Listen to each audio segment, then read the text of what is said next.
lost and found, fragile as a China doll.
nothing at all.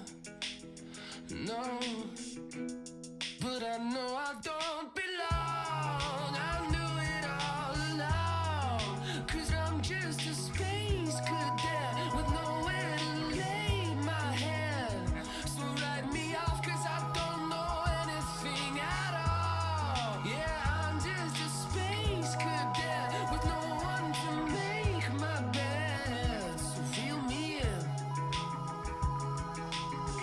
and just send me out. It just send me out. It just send me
Hello.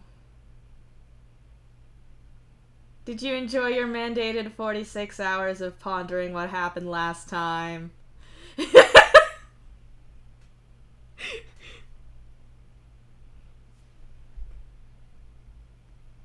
I hope you did. No. Okay. Well, tell it like it is.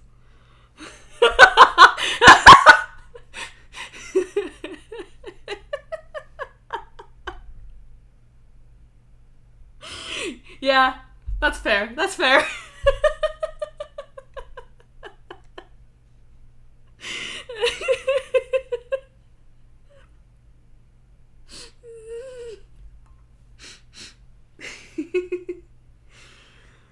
Oh, goodness. Well,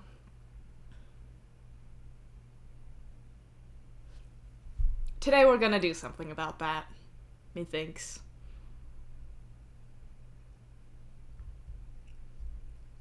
Today I think we shall do something about that. And then maybe you'll forgive me.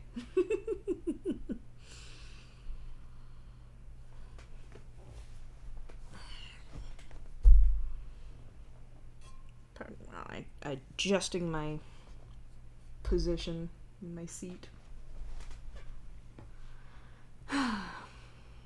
Well, today's Thursday.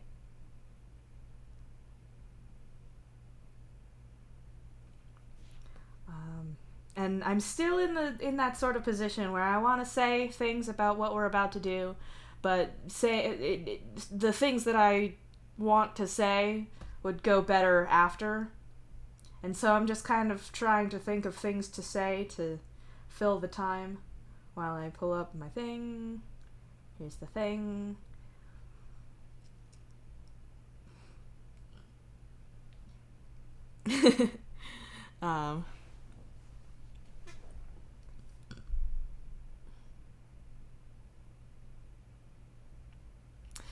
Yes. I mean, always. But at the same time, at least a straight line is easy to understand, you know? My brain not big. But yeah, my brain is fluttering with things that I want to say about this chapter and about the fic as a whole, that I may say at the end. But maybe not right now.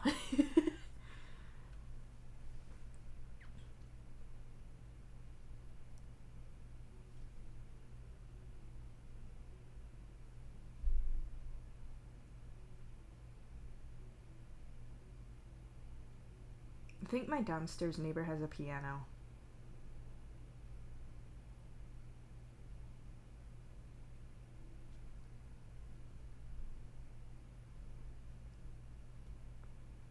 And I think my downstairs neighbor likes Undertale.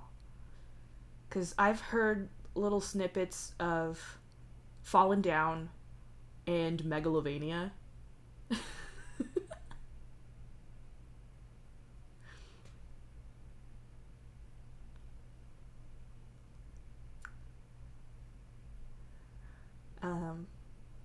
So sometimes, on rare occasions, I'll just, hear little whispers of the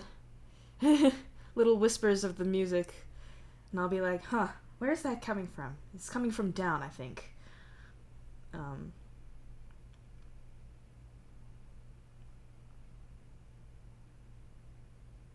Anyway. Should we just jump into it? Should I free you from your confusion prison? I'll free you from your confusion prison. How about that? I know I put you in the confusion prison, but I'll get you out and then you'll forgive me.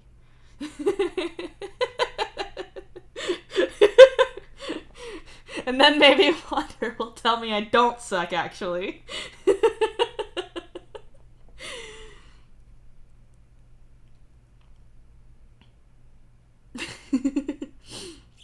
What you did was agree to follow this stream series.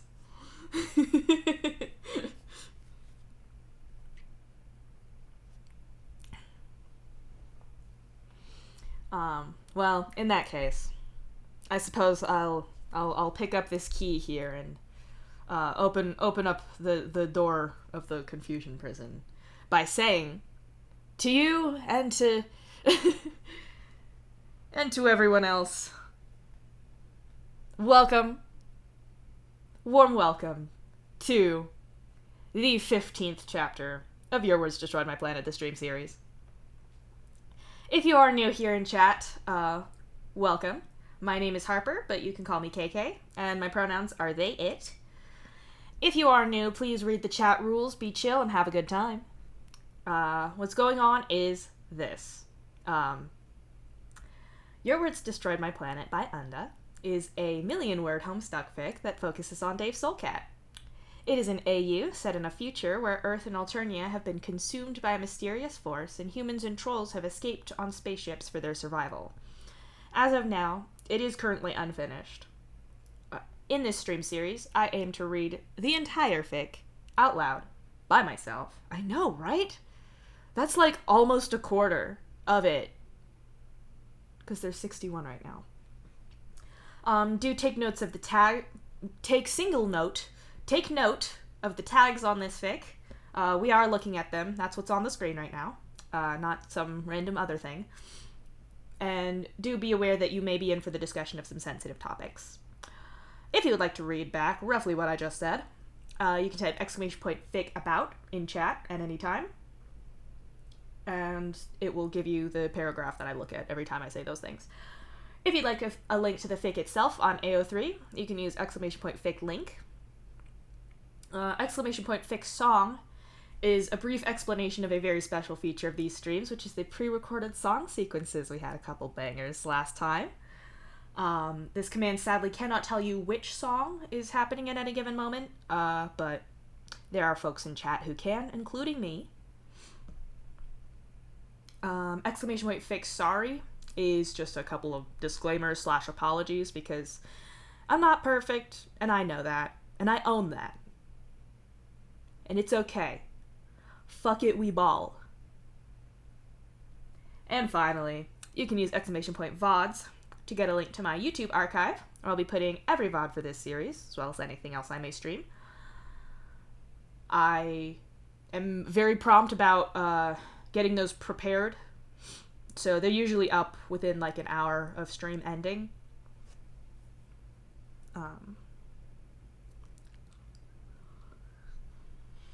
With all of that acknowledged,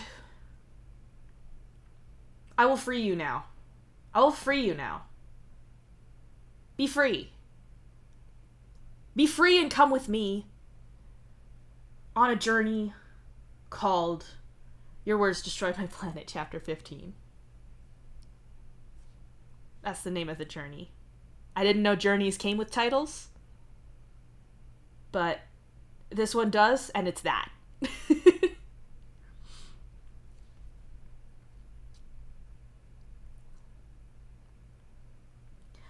When you were a little kid, there was a playground in your school. It's probably still there now.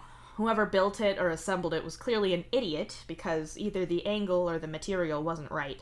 You'd get on the thing and you'd slip down it enough so you couldn't get back up, but something about the angle made the descent down stupidly slow. If you tried to shuffle yourself forwards, it didn't work, and trying to roll onto your front to climb back up never helped either, because despite not being slippery enough, if you tried to climb up, your hands would skid out from under you. Once you were on that slide, you were stuck, slowly drifting down to the bottom for what felt like forever. Waking up is kind of like that. You're aware that you're waking up, and you can already feel how you feel like a metric ton of shit, but trying to go back to sleep isn't happening, so you're stuck, slowly waking up whether you want to or not. You open your eyes, blinking and grimacing at how crusty they feel. Your head is gently pillowed on something soft, though you're not sure what it is exactly. You're on your side with one knee out to the side and one arm out too, the kind of medical position that Marcy probably put you in. Beyond where you're laying on the shuttle floor, you can see Solux sat alone at one of the flight terminals. Solux taps at the keyboard for a few moments and then leans back in his chair to give the metal thing in his hand a thoughtful look. He pokes at part of it with a screwdriver and then frowns, tucking the screwdriver behind his ear and reaching for a different one. Solux's fangs dig into his lip a little as he tries to pry some part of whatever that is away. His palm husk buzzes on the desk, beeping at the same time. Solux's focus immediately shifts from the thing in his hands to the screen of his palm husk, and then to you. His eyes widen as he looks at you, and in a rush he puts whatever he was working on aside and rushes to your side, dropping to his knees to lean over and look at you. "Dave, can you hear me?" he asks, one hand brushing over your face and tilting you a little to look up at him.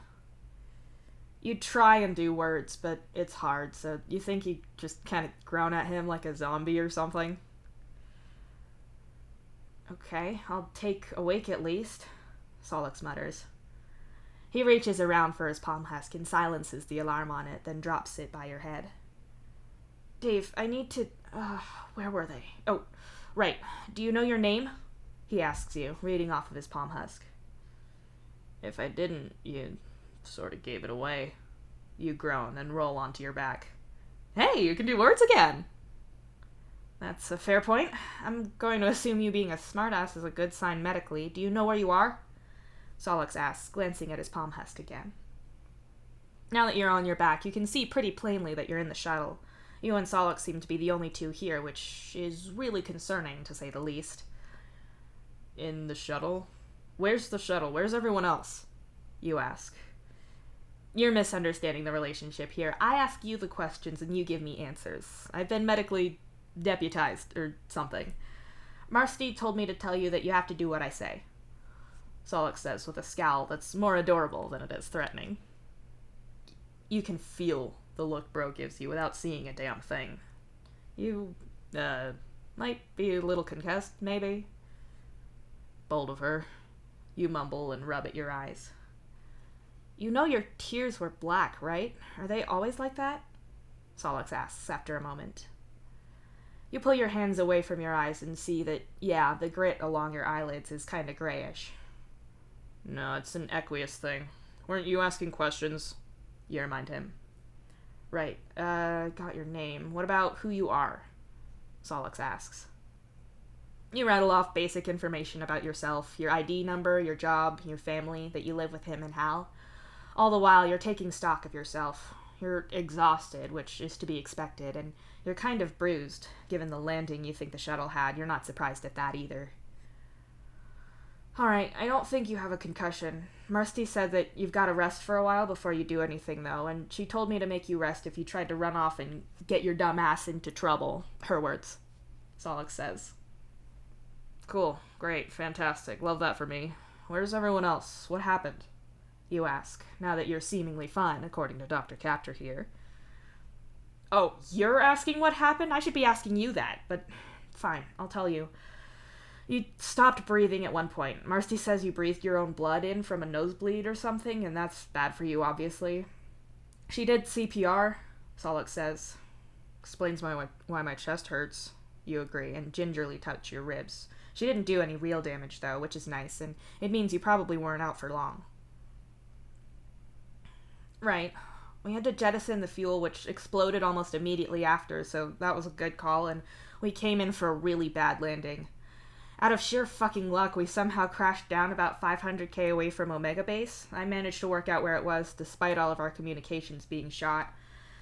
Me and Coopram have fixed what we can, but I've basically only got short range working here. We figured Omega would have a better shot at talking to the satellite and the ship, so everyone else has left to establish a base there, and I was left here to watch you and fix the shuttle comms in case we need to bounce a signal between here and Omega to get it to the station. So far, they're about 100k or so out, and aside from checking in with them, we've not talked to anyone. Solix explains. The fuel blew, you repeat. Yeah, it sent us into a tailspin, which really wasn't fun, but I don't think anyone passed out, and no one threw up either, so I'm counting that as a win at least. Solix shrugs. Actually, those must have been some serious G's that he went through, and you're kind of proud of him for taking that in stride. Still, there's a more horrifying idea at play here.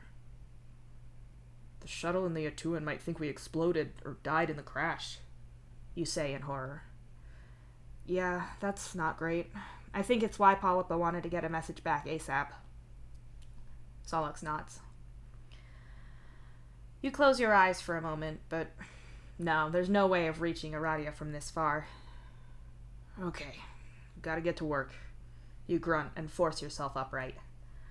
Your body protests at the movement, and Solix catches your shoulder, stopping you from falling back down with a thump.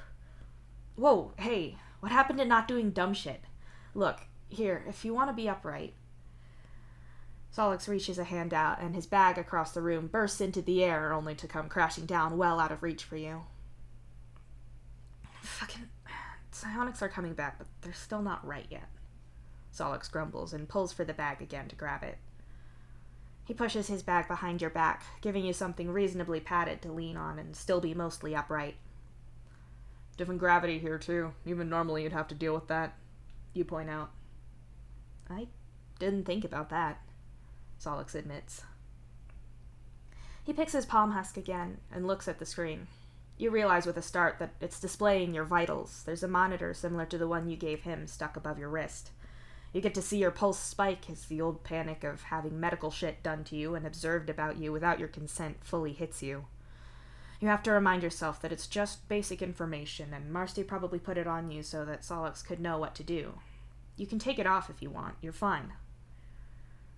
Dave? Solix asks warily, glancing from your elevated pulse to you. It just hurts. You lie, gesturing to your ribs. She said you could have painkillers when you woke up. She set them out for me. Let me get them, Solix says sympathetically, and you feel pretty shitty for lying right to his face. You shift against Solix's bag a little and rub at your ribs. They do hurt, and it would be nice for them to not hurt. As you watch Solix sorting through some of his things, you wonder just what he saw, but you're not sure what to ask him or how. He's way too perceptive, and if he didn't see anything, then you hinting that there was something there to see is only going to make him more vulnerable to that. Here, Solix murmurs, kneeling back down next to you with some medication and a drink that you think he pilfered from a ration pack. You thank him quietly and take the medication he's giving you, checking the pills subtly to make sure that Solix did indeed pick the right thing up. I've got more questions, Solix says, and shifts to sit cross-legged. I'm pretty sure I'm not concussed. At this point, you're just getting into sleepover truth or dare questions territory, you say flatly. Funny. How about you start with what the fuck hit us, how the shuttle went see-through, and how shadowy arms started trying to grab people and actually got me? How about that? Solix asks sharply. Ah, shit, you mumble. Yeah, shit is right. What the fuck? Solix shouts. You wince at the volume, and Solix sighs. Explain, he insists. You look him in the eyes and see that desperation to know, and as much as you wish you could keep the answers from him, you can't. Not now that he's seen. Letting him wander and hunger for answers is putting him in more danger, so you try to figure out where to start. You have psionics about death, right? Like Aradia? She sees him, you hear him? You begin. That's not entirely how it works. I hear people right before they die. She sees and hears dead people. If I'm near her, I can too. I don't know if my psionics are more flexible or if I need her as a signal boost or what, but yeah, I hear people about to die. Sometimes I see ghosts. I saw them at Vakari's funeral. Solix confirms. Right, okay, so ghosts are people after their bodies have died. They're mental energy that lingers for a while. You add. Yeah, I know that. Usually they go away on their own eventually. They've got to have a pretty strong tie to something to stick around long term. Either they haunt someone or something to do that. He nods. Exactly. They need a connection. Something they did, something they didn't do, a need to see something through, or just not being able to accept what happened. So, you know that. Just hold on to that idea for a minute. You tell him. Solix gives you a curious look, but waits for you to say more. There's this thing, right, called convergent evolution. You remember science classes. Evolutions that tend to work well crop up again and again. You want to have a smart, thinky species, they end up roughly our shape. We both hunted and dealt with predators in the same way, so our eyes are reasonably similar. We use tools so we get the same kind of hands. You explain. Yeah, the things we both found useful are basically the same. The things that are different are pretty much because of our ancient biology and Alternia and Earth being different. Solix nods. Right, exactly. So, if there's something that's shared, it's probably because it's useful to both of us, right? You nod, pleased at how quickly he's following you. Either it was useful or it's just a quirk of another feature we needed. I've seen humans and trolls both bite their nails or claws. That's not useful, it's just that we're both smart, which means we get anxious. Solix shrugs. That pretty much checks out. Make two species intelligent, and both of them will stress about shit, or wake up in the middle of the night wondering if they remembered to lock the door. That's fair. Okay, hold that thought for a minute too. I know you can hold two. You say, and Solix rolls his eyes at you. I want you to think about something for me. You hesitate about this for a moment, mentally feeling the area out. You think you're okay to do this. Whereabouts are we right now? You said Omega was 500k away or something, right? Which way? You ask. That way. Solix answers, looking around and pointing. Cool. You grew up on a ship that's absolutely full of people. You've got your own space and everything, but if you just vanished, someone would know within hours, if not less, and finding people that have gone missing on our ship is usually just a matter of tracking someone down to someone else's hive. People don't really go anywhere, they can't, you say. It's a ship. Are you getting to a point or an answer anytime soon, or what? Solix asks with a frown. Getting there. I want you to think about this planet. The only people on it came here in this shuttle. Aside from us, they're all the way off over there. If you climbed down that ladder, put your winter gear on, and walked the other way, away from the shuttle and Omega Base, you'd probably be walking somewhere where no person has ever walked before. If you walked and walked, you could look in every direction and not see a single other living person. If you got hurt out there or got lost, you'd almost certainly never be found again. You'd be all alone, you say quietly, pointing the opposite way that Solix did. He opens his mouth to say something, but you keep going. I want you to really think about that. You've never been alone before, not really. Even in a hive, I'm the next room over, and Hal's just across the main room. You're down the hall from people, but here, you'd be alone, you say. Solix looks deeply unnerved at the idea, which means he's got some sense about him, at least. You get it sometimes, even on the ship. You're by yourself, so you troll someone, or you play music so it feels like you're not. If I was with you out there, it'd be different. We're 500k away from anyone else on this whole planet right now, but we're cozy in here, just the two of us. We're safe, even though arguably we're not really, but it feels like we are, doesn't it? You ask. I guess, but This is a shelter. I'm not gonna die of exposure in here, and you know what you're doing, he points out. You know how quickly all that could fail, you counter. What's your point? Solix asks, clearly unsettled. Being out there, exposed and alone, frightens you. Even though here it's technically not that much safer, it feels different. You're afraid of it like you'd be afraid of a fire catching, like you're afraid when you're suddenly out of your depth in a pool and hadn't realized it. It's a basic fear, warning you of something that could kill you. I don't just mean that you're afraid of being caught in the snow or getting lost, because sure, there's that, but I bet traveling on your own to Omega Base feels different than going any other direction, right? You ask. Yeah, but so what? It's a survival instinct, Solix says with a frown. For sure. Humans have it too. We both evolved to be afraid of that because it's something that threatens us both. We both deal with it in the same way. When we have to travel through big patches of nothing like that, we do it in tight groups, we build shelters, and we sing songs and play music. It keeps it out, you explain. Like the song you sang? Solix asks, his voice cautious. Both of our species independently evolved sea shanties. Pretty weird if they don't serve a purpose, right? You shrug and regret it because, ow, ribs. Okay, I don't get your point, but I can see you're arguing that we both have this because there was a need for it that we both faced, but I don't get how. Music is something all intelligent species have, even smart animals sing, Solix argues. That's not the counter he thinks it is. You think if you were a whale in Earth's deep oceans, or whatever the Alternian counterpart was, you'd sing to distant members of your own species too. Anything to know they were still out there and you weren't alone in the crushing, deep, dark waters. Whales sing for the same reason you do. Whenever there's any source of energy around, something finds a way to make it food. Your blood moves energy around your body with sugar and stuff, but plenty of parasites want in on that, so if you die and you still have a ghost, that takes energy, like we said.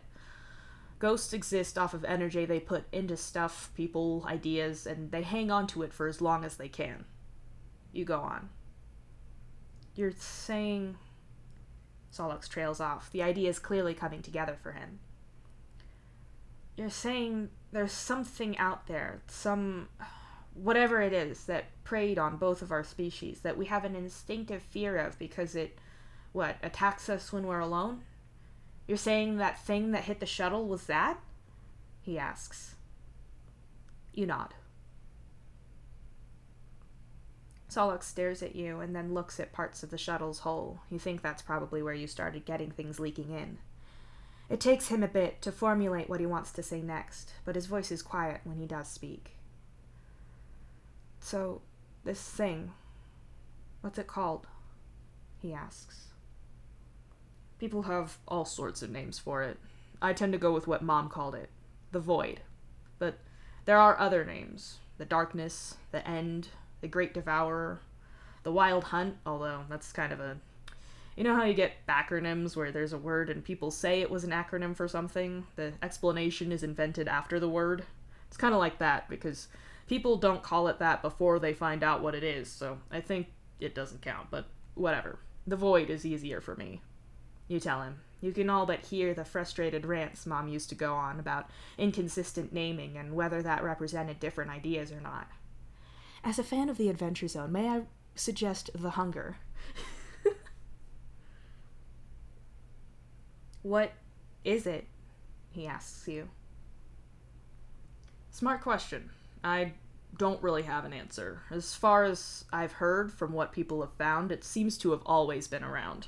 Like this intangible thing that occasionally nabs people, either stealing their soul and leaving a body, or just outright vanishing things entirely. Whole ships and planes going missing with no wreckage back on Earth, that sort of thing. Only it existed on Alternia too, and Alternia raised trolls so everyone went to space, and they were all very connected, so it was probably harder for it to do its thing. The fact that the same thing was in both places means that either it was everywhere or physically being somewhere wasn't a thing it needed. Either way, it eventually changed somehow and decided to just, vor whole planets, you say. That's the most upsetting way you could have phrased that. Solix grimaces. Don't challenge me to one-up that. You warn him with a weak smile. So, it's the thing that took all the planets, including both of ours. Maybe it's alive and in a different phase of its life, like a molt or something, and now it's eating planets and coming after ships, he says thoughtfully. That's what we can figure. It's not really a solid thing, but it does move forward in a predictable way. Like, you know how atoms aren't really that nucleus and orbiting thingies around the outside, you say? We did physics together. I know you know this. Solix groans. Shh. You know that it's not like that. It's more like you have the middle and then a cloud of probability of where the other parts can be. Think of it like that, and as long as you stay out of the probability area, you're usually okay. You explain. I'm not even correcting you. What do you mean by usually, and what happens if you get in that area? Because I think the answer to that is probably the shit that just went down, he says, gesturing to the shuttle around you. That's part of it. It starts messing with people mentally. Some people are weaker to it than others. You're better just not finding out. You shrug, looking down at your boots instead of at him. What? What do you mean it's different for some people? Is that what happened to Vicari? Solix demands. Yeah. There's different aspects to it. A light and a dark. Light are future people and thoughts. Your ghosts that need to see something through before they can move on or wish they'd got to do something. Dark is the things you did, your old attachments. You can kind of stealth it, but if you keep everything equal and balanced so it doesn't see you so easily. Only Vicari was like a fucking road flare, and some idiot decided to stick him on the outside of the ship when we said he wasn't to go anywhere near space. We don't know if he baited it closer, or if it just got him because it was already moving this way and we hadn't seen. Doesn't matter much to him now, I guess. You really wish you'd got to him in time. You know there was no way you could have, but still, it's an awful way to go. He shouldn't have been out there. You add again, softly. You rushed out there to help him, Dave. That wasn't your fault. Solix tells you, his voice gentle and understanding. Anyway, yeah, the void, space fuckery. That about cover it? You ask, looking off to the side. Not really. I guess there's no if at this point, but it's out there. Isn't there something we can do to stop it? You sang before, and you mentioned music. How does that help? Solix asks. Right, he didn't say about that. Oh, right, yeah. So it eats souls, ghosts, thoughts, emotions, and whatnot. It took ages eating our planets, because they're full of psychic meaning that we put in them, and yeah. Basically, it is also sort of haunted in a way, and with song, you can unite everyone within your ship, or whatever, if it's small, or you can try to call to something in the void itself to get it to change what it's doing, you say. So, why am I only learning this now? He asks. Again, that's a sensible question.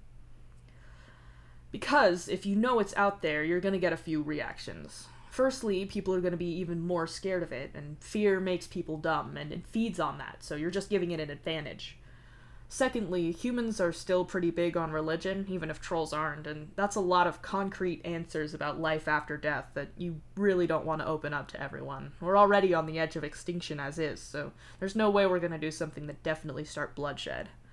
Third of all, most people, if you tell them there's a big, haunted, shadowy vor monster, Solix interrupts you to say, ew, at that point, then most people will be all, oh shit, get the fuck out of here, and then you'll get people who want to go look at it. You can call it closer by wanting it, remember? If you cut down the number of people who know, the less risk there is of that. Also, some people just don't notice it even when it's right in front of them, and the theory with that is it's some evolved mental protection or whatever. Your words are getting faster, and you're rambling now because you can feel yourself circling the drain of a conversation you really don't want to have. You just know it. I'm sure some people are stupid like that, but there's something to be said for studying it so we can escape it, right? Knowledge is power, Solix says. You don't flinch. You're trained better than that. Your breath catches in your chest and stays caught. Your gaze flickers beyond Solix to all the stacked seating behind him. The shadow of Bro lounges in one seat, his attention trained solely on you. Knowledge is power. How many times did you hear that in your house as a threat, a promise, a justification? Bro conveys perfectly well that he still thinks that, sneering at you for your reaction. Studying it doesn't lead anywhere good, you tell him stiffly. That's shit. If this is so life or death, then we need to know. You did something to protect people. People need to be able to replicate that, Solix starts. Other people do. I balance things. It's my job. Not that I can quit, so I guess it's more what I am. Every ship keeps people like me around for that reason, you explain. Solix pauses for a moment and narrows his eyes at you. So, what you did then isn't something that I could do. I couldn't sing at it and make it not kill us, he asks. Doing the whole music thing when you're with other people can help to insulate you, even if you're just a regular person. But no, the kind of shit I pulled you couldn't do, you answer him. Then these balance people are you, Aradia, Gamzee, and Fazer then? He asks. Your eyes go wide with surprise, and Solix rolls his, like you're making a big deal out of nothing. Please, you've been shifty as fuck, and I keep seeing you four together. Sure, you work together, and you and AA are friends, but it's not like the two of you are typically up for fun times with Gamzee. Fazer's not connected to us at all, but he's always around. And I know they were supposed to be going on this mission with us, but suddenly those two are swapped out? I'm not stupid, he says flatly. No one else has ever guessed it, so I think you're smarter than you give yourself credit for, you point out. I already know I'm smart. This isn't news to me, Solix laughs, because your friend either has no self-esteem or all of it. No middle ground. And modest, too, you laugh. Whatever. I'm right, though, aren't I? He asks. Yeah, it's us four. Like I said, though, other ships have their own balancers. We're in communication a lot. There's something going on with the Void at the moment. It's behaving weirdly, so Gamzee and Fazer are minding the ship to be on the safe side. You tell him. Alright, next question then. What makes you four so special? Solix asks, staring at you intently. I'm guessing you mean why can we do the things we do and balance things and not who we are as people? I'm special, Solix, don't be mean. You joke. You're the most special. If we get through this alive, I'll go hunt down a special boy sticker from the dentist that they give you when you're a kid and have behaved. Will that help? Tell me why you four can do all that. Solix insists. Shit, you think you'll hold him to that sticker thing? That sounds hysterically funny. Okay, so I'm dark aligned. I'm all about the past side of things, and because this is a duality thing, I don't really grasp the light side all that well. I can tell you what I know, but if you want to know what it's like, I'd suggest you ask Aradia, since she's the opposite of me. She and Fazer are all futuristic, and me and Gamzee are on the other side of that.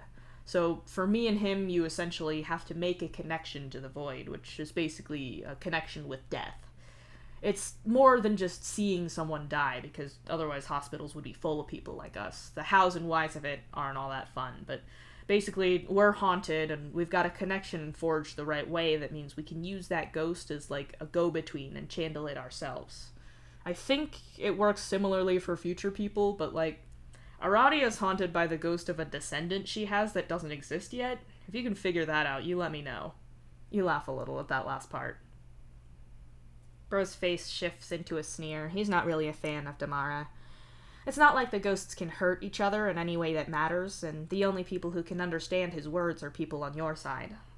All the same, they're creative in their communication, and she has no tolerance for him at all. She's not wildly fond of you either, but Aradia said that she's just like that. Wait, you're haunted? Solix asks. You nod. But with Gamzee, then that would mean... Oh, Kurlos. Shit, that's rough. Solix says softly, dead ancestors being an unfortunate point of similarity there. It's not Kurlos, unfortunately. Although, maybe it's better that it's not, and the kid can rest in peace instead of being dragged into this. Gamzee's haunted by his ancestor, and you really don't want to ask him about that. It's not exactly fun for him. You explain. Oh, fuck. Poor Gamzee. I can't imagine having to see the person responsible for that all of the time.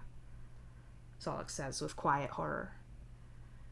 You look past him at Bro, your expression flat. He just rolls his eyes like you're being dramatic here. I can relate, you say bluntly, and watch Solix's expression morph into one of even deeper horror.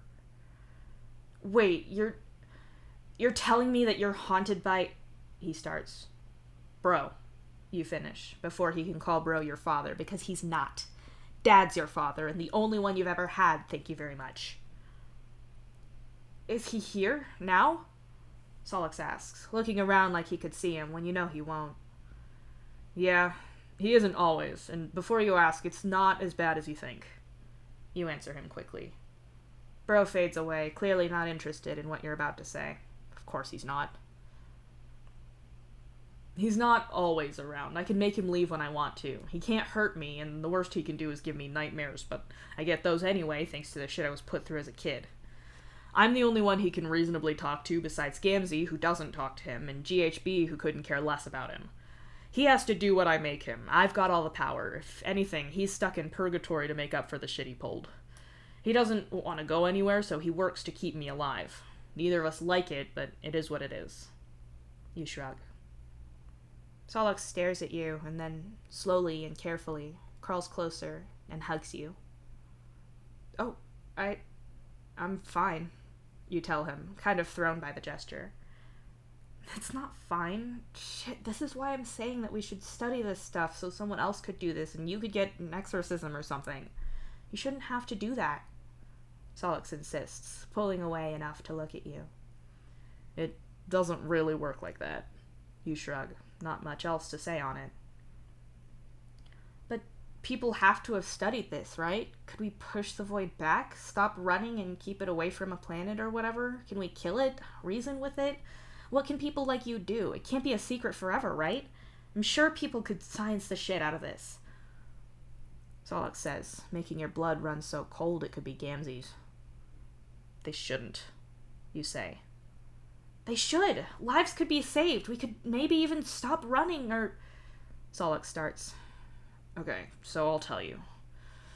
My parents were scientists. They studied this. Mom still does, last I heard. They looked in all sorts of stuff. Why does exposure to some stuff make people able to balance and not others? Why does the void manifest in certain ways? Is that the same across everyone who sees it? You said you saw arms, right? You ask. Well, yeah, but... Solix answers, and you interrupt when you've got the part of his answer you cared about.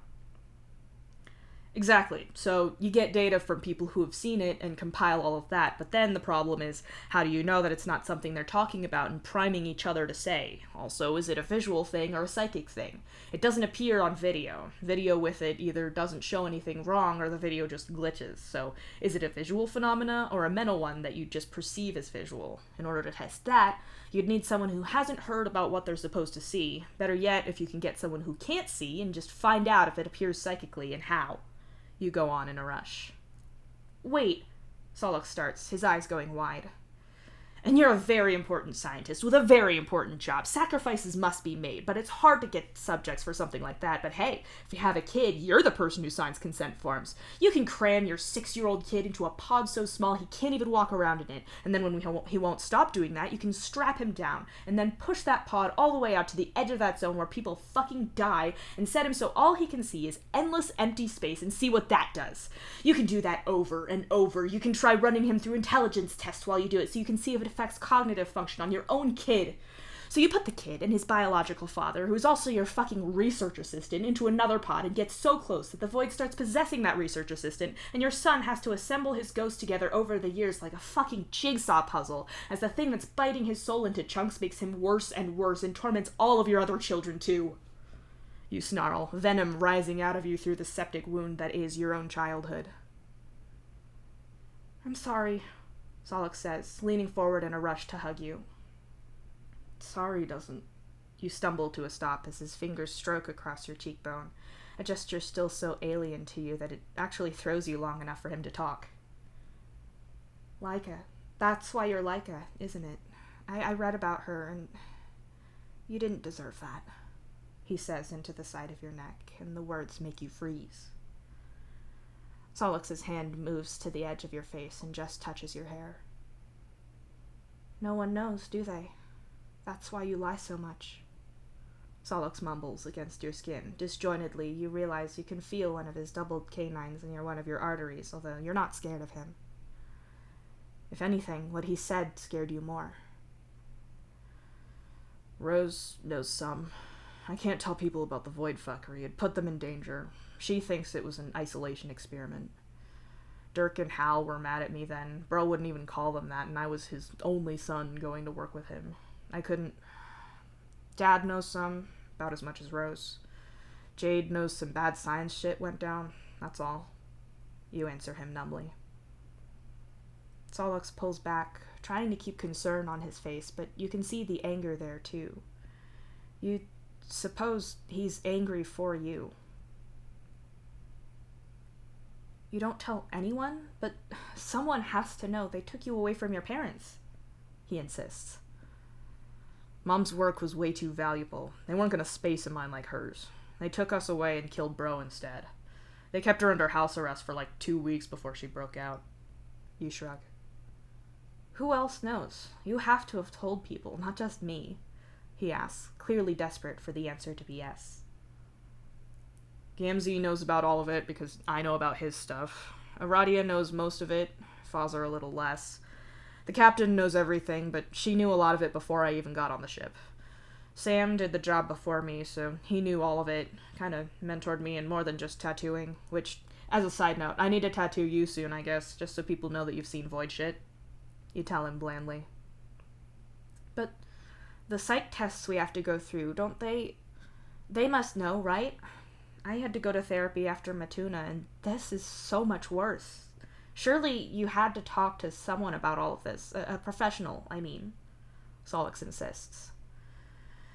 You shrug a little and scratch at the back of your neck where it's prickling slightly with anxiety/emotional honesty sweats. That's definitely a normal thing to have. Yeah, a little. I mean, when it comes to stuff about Mom and Bro being shitty parents, that's something I talk about with them and the whole move here. We have psychologists who know about this stuff because they've seen it too, but Saul, my job is to keep other people from being eaten by the void. It's not a job I can quit. They'll do whatever they have to if it keeps me functioning, and honestly, I could walk in there and declare that I'm the reincarnation of Jesus on roller skates set to save the universe with third wave disco, and they'd be like, yep, okay, clear to go on the mission. Safe travels, Mr. Christ. It doesn't matter, you say, and you can hear the apathy in your tone. Solix's expression is of pure concern and pity. You don't mean the troll kind, which, as far as you're concerned, is basically synonymous with love, albeit in several fun and different flavors. Nah, to you, the word pity has a patronizing vibe to it. Look at the poor, weak, traumatized blind kid. Oh, he's had it so tough. How sad. You better not be pitying me, you warn him. Solix winces. I'm not getting pale for you. You did sort of pap me back. Solix's hand over your mouth kind of stops that sentence. No, shut up. You were freaking out and it was a reflex. That's not what's happening. Look, it's just that I care about you, and I know you keep stuff to yourself a lot, but it's really fucked up to think about how long you've been doing that and why, and it makes me so mad to think about because you didn't deserve that shit, and... Solix looks away for a moment. When he speaks again, his voice is a little quieter. I know it's not comparable, but after Matuna, people acted like I was really fragile for ages. I probably was, but I hated that. It just made it worse. Like I was delicate and weak. It's not even like people say that you come through things like that stronger for it, because maybe you do or don't, but you shouldn't have had to be strong in the first place, especially not at that age. But I want to be clear that I don't think you're weak or breakable for this. I'm not saying we should sit down and talk about your trauma, because that sounds like it'd suck for you, but you at least don't have to pretend it didn't happen now. And if you want to look into that exorcism, I'm game for holding candles or whatever it takes. He adds that last part with a glare around the empty room. He doesn't know Bro has gone. You move his hand off of your mouth and give him a slightly weak smile. I appreciate that, man. Real friends fight ghosts together. That's how you know they're real friends. You nod. Don't tell June. She'll make me watch those stupid movies again. Solix mutters. Man, when I first moved in with her, it was like, old Earth stuff was something we were both into, and we were both into movies, and you want to get to know each other, so you do movies. I could probably quote that movie end to end in English, and I don't speak English. You groan, rubbing your face with your hands. Obviously, June had it subtitled into Alternian for you both, so it was neither here nor there, but you saw it so many times. Sure, you got a new sister and a new friend, but at what cost? At what cost? Solix doesn't seem to be thrown into as much existential Ghostbusters angst as you, and is now just sat on the floor in front of you, with one arm loosely draped over your raised knee. His expression is solemn and contemplative, and you wonder what he's thinking about. Your fucked up past, the void chasing you. You good? You ask him quietly, giving his arm a little poke. I guess I'm not allowed to tell anyone about this, which is why AA never told me. Solix says quietly. You can't tell people. I'm serious about it. As is the whole government. You'll get disappeared away and spend the rest of your life in prison if you do. They do not fuck around. There's been people who've tried to talk about it before, but the whole thing with ships is that it's really easy to isolate people and stop news spreading. Besides, you could get people killed. Aradia knew your psionics made you more likely to see all of this. She never wanted to put you in danger. Her going out of her way to give you the music was because she wanted to help. She cares, really, you assure him. I get that. I get why she couldn't say. I'm amazed she could keep a secret that big for that long without us breaking up. I know we did break up, but it feels unrelated, he says, and you agree that it was unrelated. People compartmentalize. It does tend to cause a lot of breakups, though, especially when you can't be honest about why you're stressed. Sailors usually date other sailors. Not always, though. Jake knows about all this stuff, and he's married to Dirk, who doesn't know shit. You tell him. In all honesty, the pool of sailors who have exes and relationship drama together is absurd. Karga would have a field day with all of the connections. And you're with Jade, Solix says, watching you. Yeah, she doesn't know. You confirm. Solix looks like he wants to say something, but whatever it is, he opts to keep that particular thought to himself. Maybe he's wondering if her science connection gives you the creeps. It doesn't, because she's all into rocks, and you're not a rock. You're very unlikely to be a subject of any of her research, so it's cool. So, what now? Solix asks eventually. IDK, man. I only just woke up. That is the long and short of all the spooky stuff. Weren't you trying to fix something when I woke up from flirting with being dead? You ask. Don't say that. You're lucky I could keep calm because I didn't hear you die, so I knew Marcy was going to get you back. But yeah, I was fixing the shuttle's external communication hub, Solix says and gets to his feet. He picks something off of the console he was sat at and shows it to you. Melty. You laugh and then regret it because, ow, ribs. Yeah, until I've got my very fine control back on my psionics, I can't risk prying the insides open to see if any of it is fixable.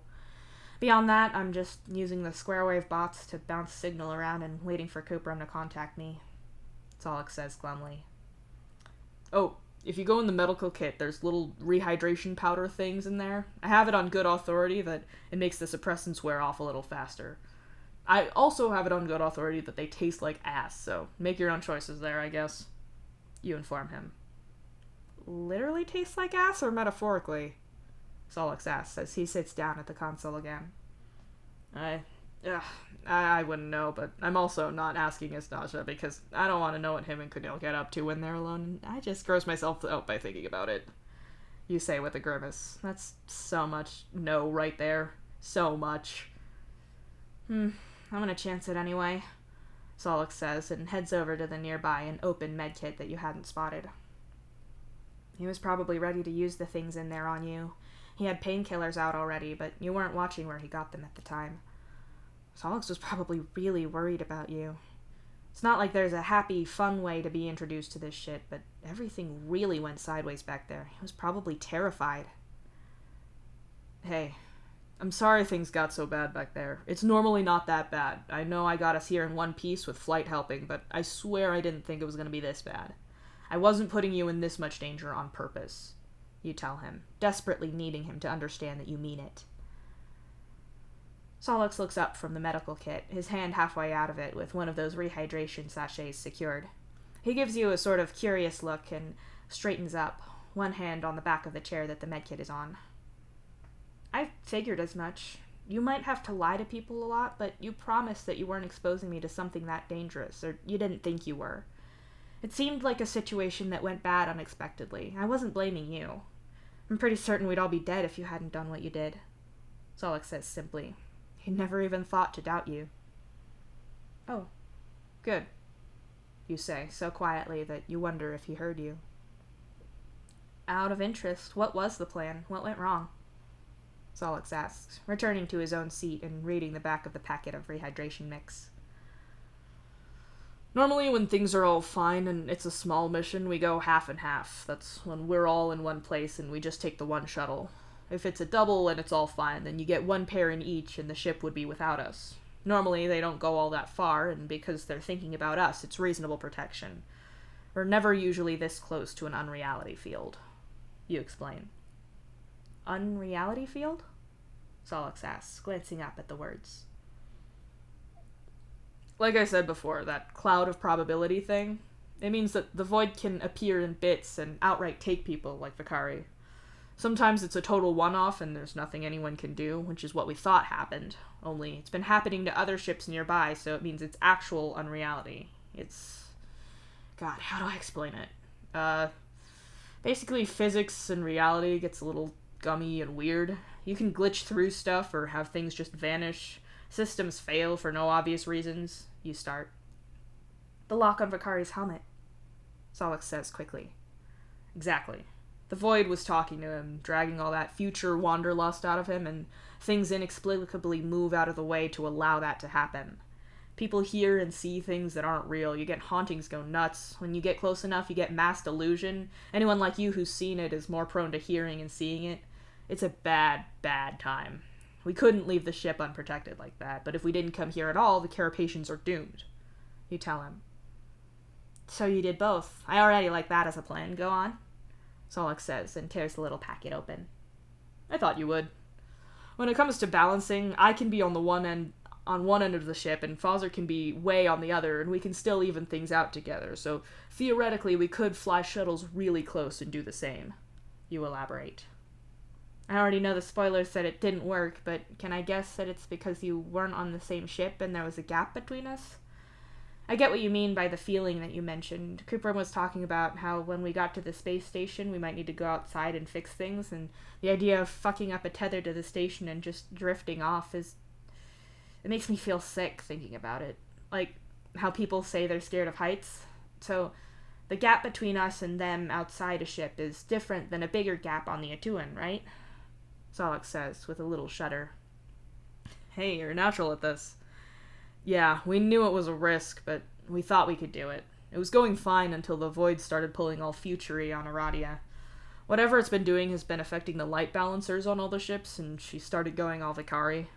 The problem is, in order to fix that, I had to drown that out in dark vibes, which worked. I got her to balance. Unfortunately, it left us way out of whack. You say with a wince. It was a real mission failed successfully sort of moment. Is that how we managed to get to Somnos way faster than we should have? Solix asks. He really is good at this. I flash-stepped the whole ship to get us away. I've not done it to a whole ship before, hence the whole profuse bleeding thing. You shrug. You did what? Solix asks, raising an eyebrow. You sigh and carefully get up, mindful of your sore ribs. Okay, I'll show you. We're fine down here now, so there's no problem. It's sort of my party trick, I guess, except I don't ever actually show it off. I'm the only one who can do it, although Gamzee can do something similar, and he's getting mad that I've started being able to do that too, but whatever. You say. You said so much and conveyed absolutely nothing, he tells you flatly. You roll your eyes, maybe a little theatrically. Maybe you sort of want him to be impressed. Normally you hate showing the things you can do because it's a little too much like being studied. You can handle comparing notes with Gamzee when you're training together, but you don't show off. But for some reason, you want to now. You look over to the other side of the shuttle, up the top by the highest seats. Glancing back, you can see Solix's expectant little face, like he wants you to explain now instead of being weird. You'll show him instead. You lift one foot off of the floor and slip out of reality for just a bit, enough to set your foot down right away across the other side of the shuttle. Solix jumps at your sudden disappearance, looking around until he spots you with wide-eyed shock all over his face. How? You... What? Solix gasps. You grin and flash step again to just behind him, making him jump so bad he ends up crushing the rehydration packet in his hand, sending some of it over his hand and wrist. Like I said, flash step, you say smoothly, grinning up at him. You can feel Bro looking at you. You can see him out of the corner of your eye. He came back because he could feel you fucking around like this, and probably presumed you were doing it for some void-related reason, and not because you were showing off. Bro is unimpressed, and though you can choose to not understand the things he says, it's harder to do when you've noticed him. You're not surprised that he conveys the idea that Solix already wants to suck your dick, so you don't need to impress him. Of course, you ignore him. Bro says that about any guy you're even vaguely close to who doesn't share DNA with you. Just because he might have been right on Carcat doesn't mean he is with everyone else. He's your friend, and you're just having a little fun for once. That is... Humans don't have psionics, and even trolls can't teleport. We can psionically move fast, but not at that short range. How... Holy shit, that's incredible, Solix says in awe. You grin. Bro fakes vomiting and vanishes again.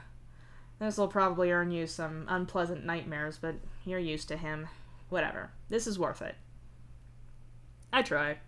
It's not teleporting, though. It's more lying to reality and making my own unreality field so I could just hop about. It's pretty short range, but it's useful, you say with a smile.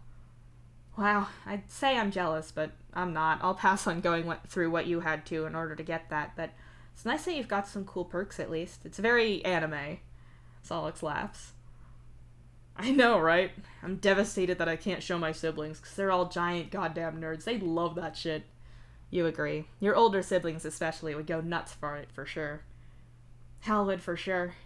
Solix agrees. You watch as he absent-mindedly licks some of the rehydration mix off of his hand, and then immediately pulls a disgusted face. Ugh, that's... He grimaces. Like ass? You guess. No, it's like black currants turn evil and beat the shit out of my taste buds in a dark bar. Ah, I think I'm just gonna swallow this whole thing at once and get it over with. It says mix it with a drink, but I'm not subjecting myself to this longer than I have to. He grumbles. Would it help if I chanted shots over and over again as you did it? You ask him. Yes, and now you have to. Go on, Solix says, like he thinks you're gonna back down from that. You're not going to back down, of course, so as if you were at a bar instead of an otherwise empty shuttle. Accompanied by your verbal encouragement, Solix downs the packet in one, nearly chokes on it, because that's what happens when you do a shot of rehydration powder.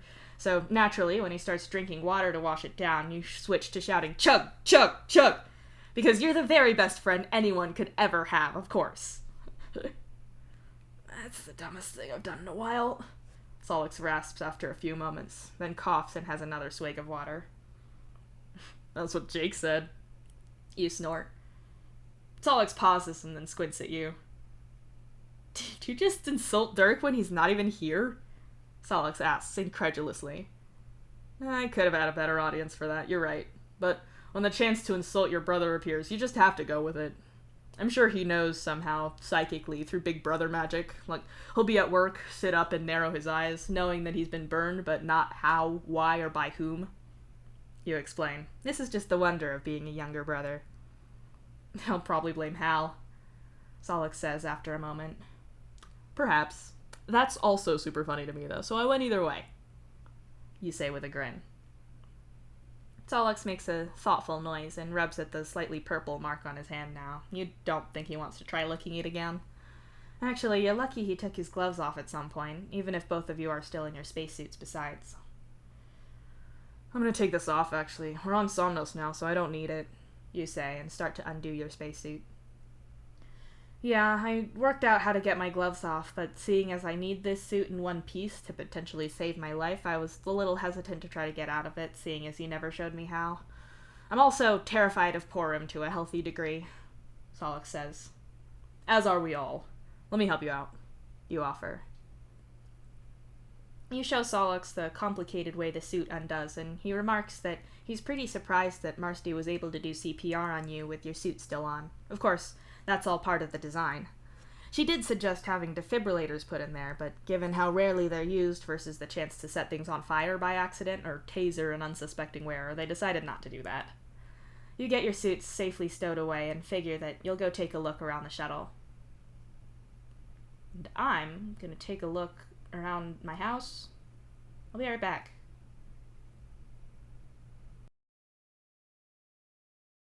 Y'all marinate in what you just been told.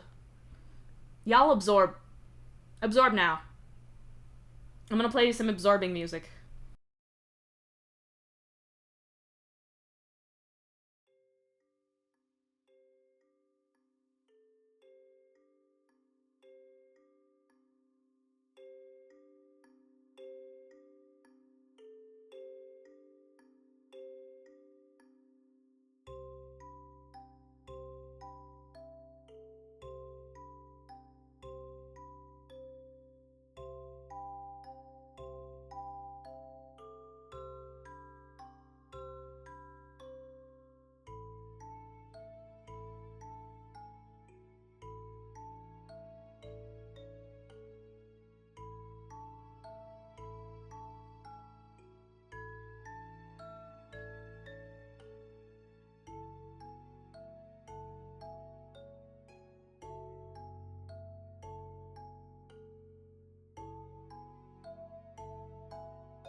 Sorry, Clue Investigation from I, the Somnium Files Nirvana Initiative. You're a good song, but I'm not gonna listen to you right now. It's time to be back. Nope, that's not it. There we go. Okay. I totally know what buttons to press. I've returned.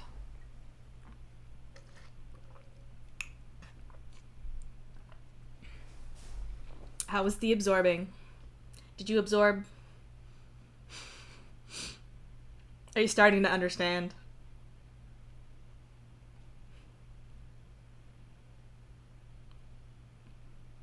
And by understand, I mean that the three main sort of like flavors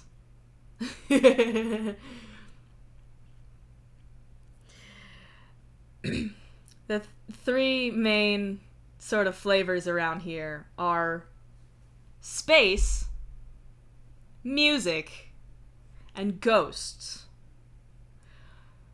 All three of those words are on my list of gender aesthetics.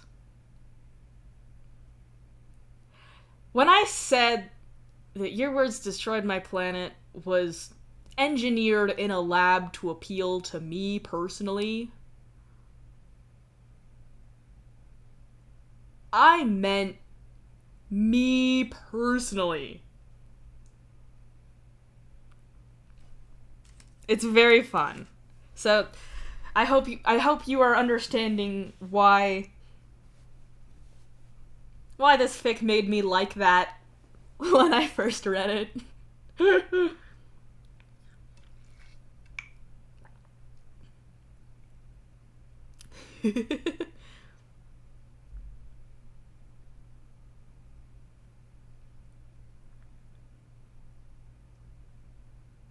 Yeah,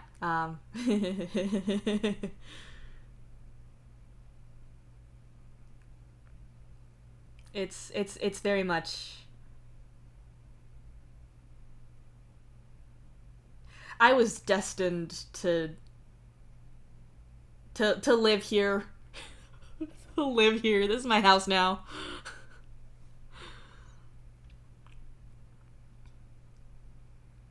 Let's get on with it, shall we? We've still got a little more than a third of it to go.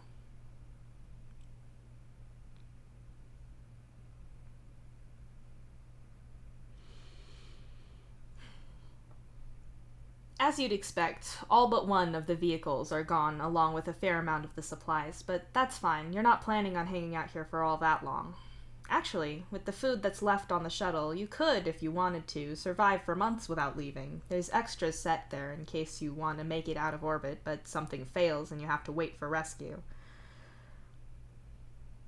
Although the people who plan your missions cut down on what they can, they're always aware that failing to prepare for things going wrong all but assures that it'll happen. What can you say? Dead sailors are bad PR, especially when your species are so threatened. Every life lost is a genetic variation gone. Although you're reasonably sure that your genes are pretty shitty, it's not really your say. It also assumes that you intend to reproduce, which, well. Anyway, you should go check out what it's like outside. You suit yourself up with your outdoor gear really quickly and pop the hatch open to the outside. No, it just got warm again, Solix shouts from higher up. You'll be fine. I'm just gonna go take a look around, you shout back. You kind of want to jump down and ignore the ladder because it's not that far, but you're well aware that the snow is basically solid down there and the gravity is higher than you're used to. Dumb stunts are a good way to get injured, and you're pretty sure you're gonna have to drive a snowmobile 500k in the reasonably near future, and that'll suck on a sprained ankle. Like a sensible person, you climb down the ladder and have a look around. The crew have anchored the shuttle in place with guide ropes, so you're pretty safe from weather. Not to mention you're reasonably close to a rock face, so pretty sheltered too. The light in the sky is starting to dim, and as you stare up at the sky, you're sure that it's getting darker. Yeah, you're not making that drive at night. Even if you can see just fine at night, you're not going to chance the nocturnal wildlife. Besides which, the temperature is going to drop even further, and Solix might not take that well for hours and hours on end without a chance to heat up. Also, without a radio around, there's a chance the darkness might get a little unreal. Better to just wait until morning. Besides which, you need to wait and see if Solix and Cuprum can fix the communication systems, so everyone knows you didn't all blow up and die. You stomp your way through the snow and get a better look at the shuttle. It's not in bad shape, but given that the fuel is all gone, it's certainly not going anywhere. You were supposed to hook the space elevator up on Alpha Base. Obviously, you still have to in order to get all the stuff that you're going to mine out back into space. On a non-technical description, you basically are just whipping that stuff into space towards the Atuans so that they pick it up. You can't really do the same with people if you want them alive at the end. If the other shuttle arrives just fine, then maybe you can strip all the extra stuff out of there, shoot that into space, and weld the seats and whatnot from this one in its place. How hard can it be? It's only rocket surgery. You grin at your own joke until the exposure to the cold air makes your teeth hurt. You could go back inside and tell Solix your very good joke, but it's never as funny if you have to retell it or explain it. The tragedy in the comedy is that no one is here to hear your joke. Looking back at the ship, you think about the fuel again. Would it be possible to just make new fuel? This planet has plant and animal life. It's not unthinkable that it could have the right stuff to make rocket fuel. But how long would it take to synthesize that stuff? It's, hydrazine, right?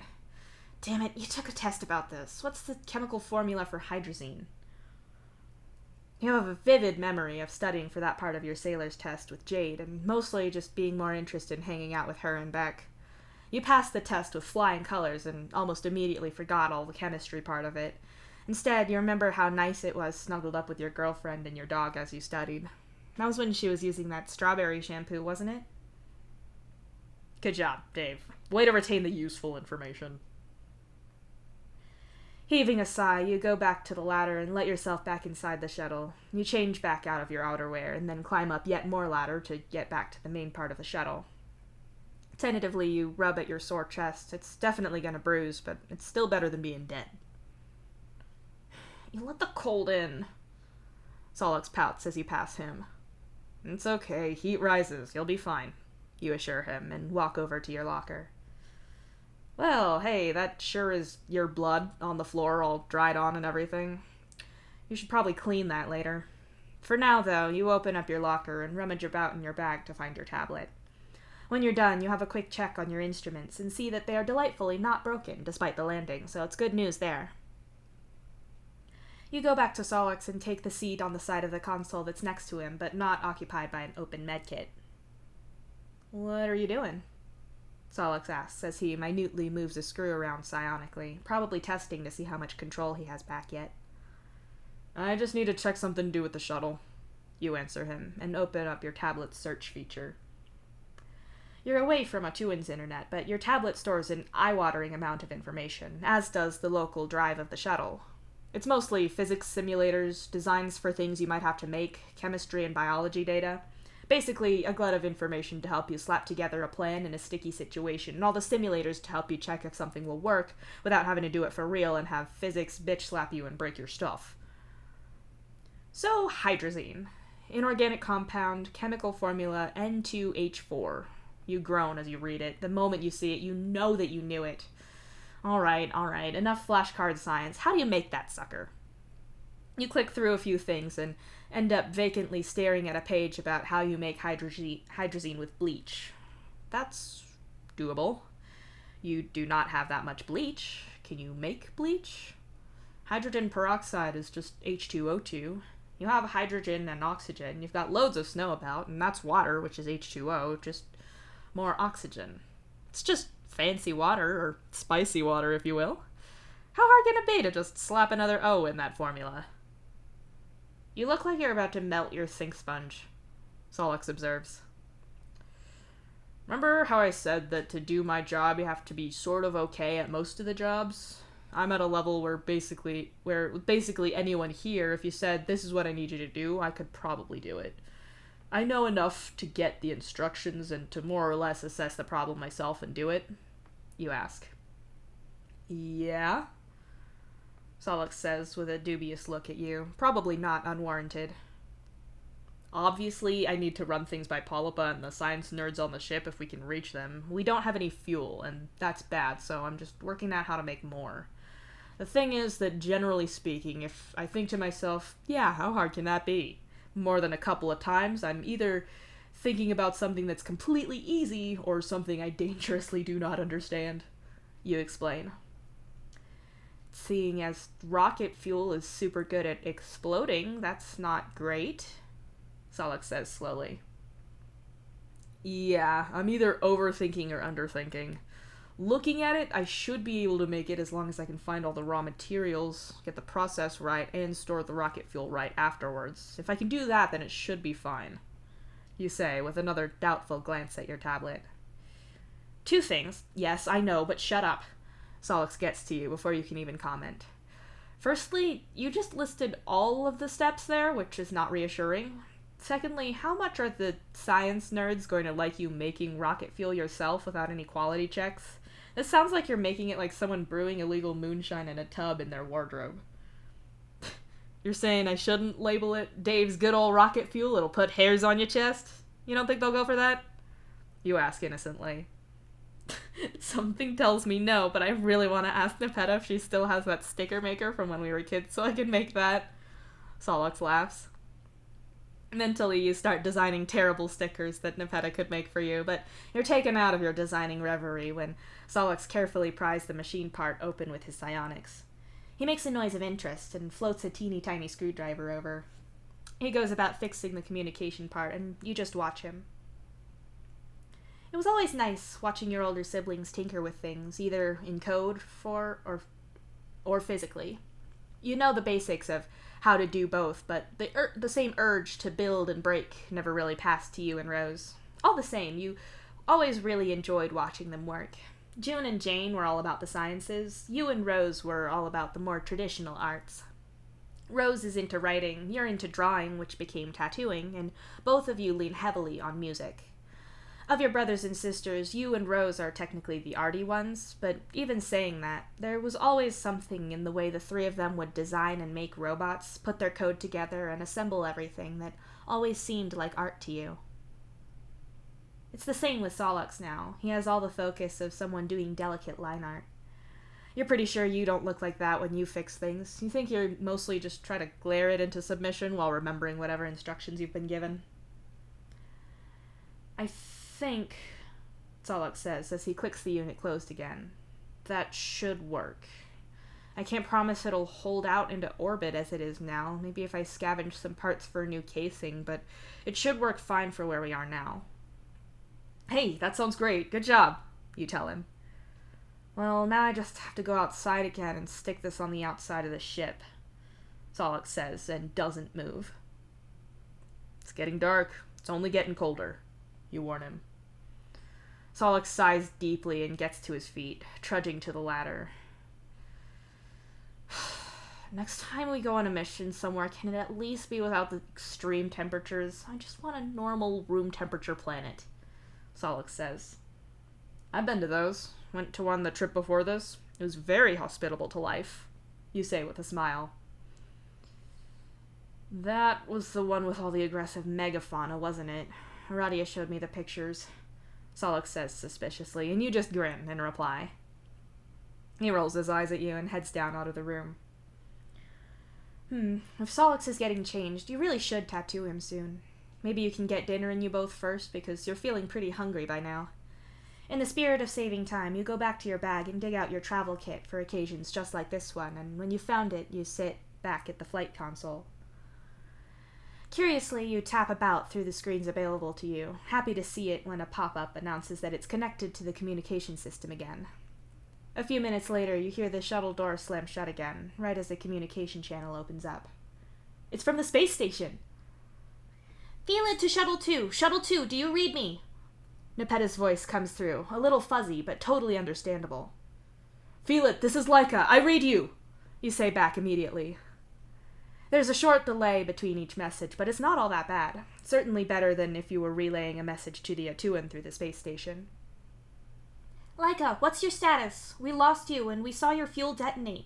We picked up the rest of the shuttle going through the atmosphere, but we couldn't determine more. Nepeta asks. Solix floats up into the room and you hold a finger to your lips briefly so he stays quiet. We had some problems. I can't say exactly what myself because I was a little injured in the crash. It's nothing major, but I lost consciousness, so I don't know precisely what the problem was. I know we had to jettison the fuel to make a safe emergency landing, but the angle of entry wasn't ideal and it knocked our communications out. Duelist has just fixed it for us.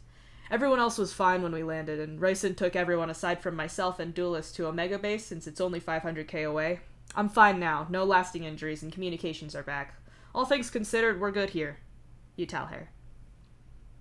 That's so good to hear, Laika. Chasmophite is very relieved to hear you're safe and sound, as are we all. We'll relay your status to the Atuan. From up here, we can see that you've got a storm front moving in. It'll probably be gone by morning, but I'd advise you to stay where you are for now, and for Ryson to seek shelter if she and the others haven't already made it to Omega. Nepeta says, with warmth in her voice, and you can feel her relief from all the way up there. That's great. On the subject of staying where we are, I mentioned we're now entirely out of fuel. I've been looking up how to make hydrazine, and it should be doable. Either that, or we're gonna have to drastically rearrange the shuttles to get back. You tell her. We'll have to decide on a course of action. I will let you know when we need you to do anything. Nepeta says. There's a small pause, and then she goes on. To be clear, Laika, do not attempt to make any kind of rocket fuel without explicit authorization. Nepeta says firmly. I understand, Phelan. May I offer my second solution of a really big catapult? You ask with a laugh. I'll pass your suggestion on to aerospace engineering, Laika. Contact us if you have any problems or if the situation changes. Ryson should be able to relay through you to us when she arrives at Omega, but if you hear from her first, do ask her to contact us. Nepeta says, her tone shifting more serious at the end. Copy that. Laika out, you say with a nod, and the transmission cuts out. Okay, I gotta call Polypa real quick, you say as you tap away on the console to bring up what you need. Ah, there. The shuttle can pick up lots of things now. Namely, the communication tags of the shuttle's crew and the dormant Omega base. Hell, you can even pick out Alpha's signal. You open a channel to Polypa and keep it just to her. She can choose what she wants to pass on to the others. Ryson, this is Laika. Do you read me? You ask. Laika, I read you loud and clear. It's good to hear your voice. What's your status? She asks. Duelist repaired the comms, as you can guess. We got a call just now from the space station. Shuttle 1 made it there just fine, and they're relieved to hear we're good. They're relaying that back to the ship, and they're aware that we're now short of all our fuel. Felid also advised that there's a storm moving in, and we should stay put, and you should either make it to Omega if you're close or seek shelter, but it looks to me like you're pretty close, you explain. We'll be there very soon. I second Felid's advice. Stay put, and we'll contact you at 0600 to advise on your next move, Polypa tells you. Okay, I can't see any other problems. I actually think that you will be able to reach the station just fine from Omega. I can see that their comms are set up, so let me know what you two decide. I already told Felid I've been working out how to make new rocket fuel. You tell her brightly. Laika, don't try to synthesize your own rocket fuel without supervision. Duelist does not count as supervision, Polypa says in an amused tone of voice. If you make her laugh, she has to know you're okay. That's how it works. I can't believe you're crushing my dreams of being a real science-terrorist, you say back. Emphasis on the terrorist part, Solix mutters. Suck it up, sailor. Report to me if you have any problems, otherwise I'll speak to you at 0600. Polypa laughs. Laika out, you say. Ryson out, Polypa replies and cuts the channel of communication.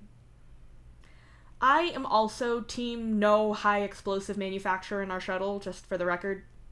Solix adds. My genius is stifled here, you protest. Better than it being blown up, Solix retorts, and yeah, that answer was quick enough and smart enough to make you break and laugh, so he wins that one. So, since we're staying here overnight, we should probably grab dinner from the stock down there, and I figure that I could answer a question that you didn't think to ask yet, you say as you get to your feet. I'll bite. What's the question? Solix asks curiously. You gotta buy me dinner before I'll put out, and by buy, I mean come down to the storeroom with me and pick some out, and by put out, I mean answer your burning questions. You remind him and slide down the ladder. Solix, of course, bypasses the ladder and just floats down after you.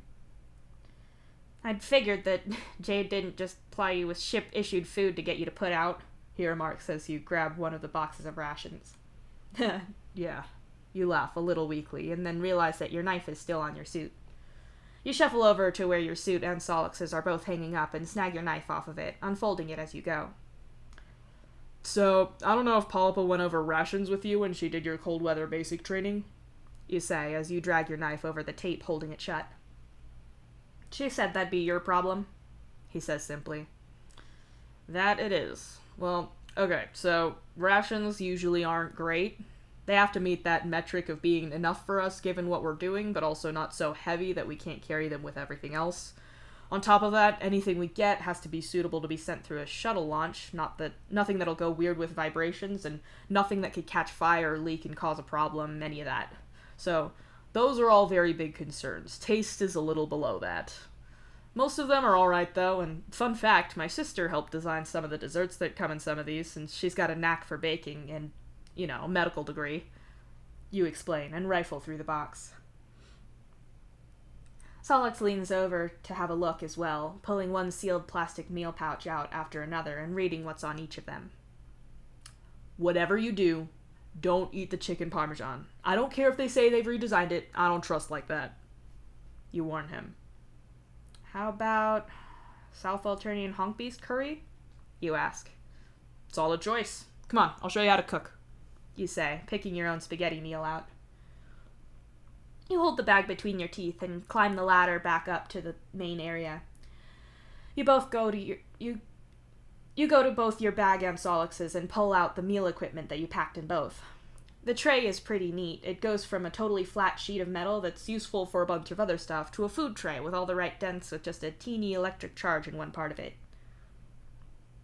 You sit down on the floor with Solix and start unpacking things. So, you're not allowed to take anything that start a fire onto the shuttle because of the whole shuttles on fire being bad thing? You're also not allowed to send that stuff beforehand on the things we shoot at the planet for the same reason, but our stuff needs rehydrating with hot water and we need a way to heat water. You explain. Makes sense. I've got water already, Solix says, floating the large bottle over. I was just going to ask you to grab that. Now watch this, you tell him. You show him the heating element in the meal kits, two totally inert parts that you have to assemble that produce a shocking amount of heat. There's no way that each part individually will do anything, and the two parts are kept in separate sealed parts of the meal pack in completely watertight sections, but combine A and B and you get enough heat to boil water. You set all of your food out and talk Solix through it as he opens his Interstellar box branded frozen whipped caramel mocha. You pour water in both of yours and get him to shake them up until they are genuinely about as good as the kind you'd get in any of the real locations on the ship. Admittedly, your ship only has the one. Human ships tend to go for them more, whereas the Atuan is a bit more artisanal with its coffee. You pour water in your meals, stir them, and let them sit and cook with the heat. The two of you nibble on your assorted snacks and end up pooling them. The winter packs tend to be the nicest in your opinion. They try to bulk up the calories that you burn keeping warm, which basically means they put more sugar and fat in things, which tends to make it just better to eat in general. Apart from the chicken parm. Never again. With yours, they say put in more water than I did, but I think that makes it soupy and nasty, but have a little and tell me if you want more water in there. You advise Solix as you pour your meal out into the appropriate dent in the tray. It doesn't look fantastic, but it still tastes pretty alright to you, and that's fine by you. Solix has a bite of his right from the bag and deems it good enough to pour out and eat properly without any modifications. His doesn't look any prettier than yours, but Solix isn't putting up any protest at eating it. It's better than it looks, right? You ask. Surprisingly, yeah. The coffee especially, he agrees. Nice, you say cheerfully and clink your coffee cup to his. What's this question that I didn't think to ask then?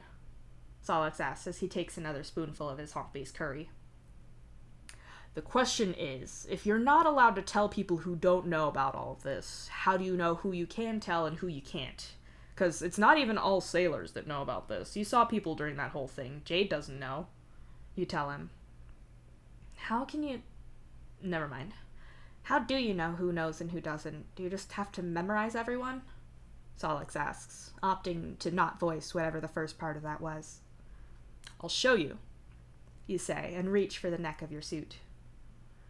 Solix's eyes go wide as you unseam your undersuit down your chest, and you know why.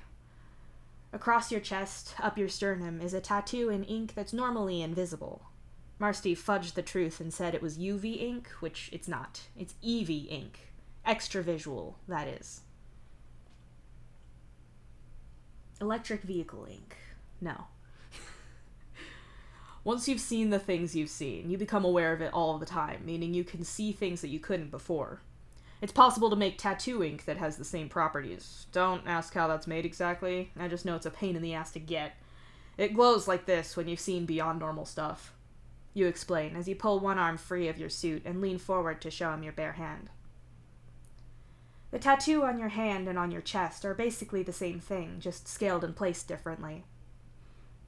Up your chest, there's a giant set of scales, light and dark weighed equally with the trays to measure, aligned like they're hanging off your inked collarbone.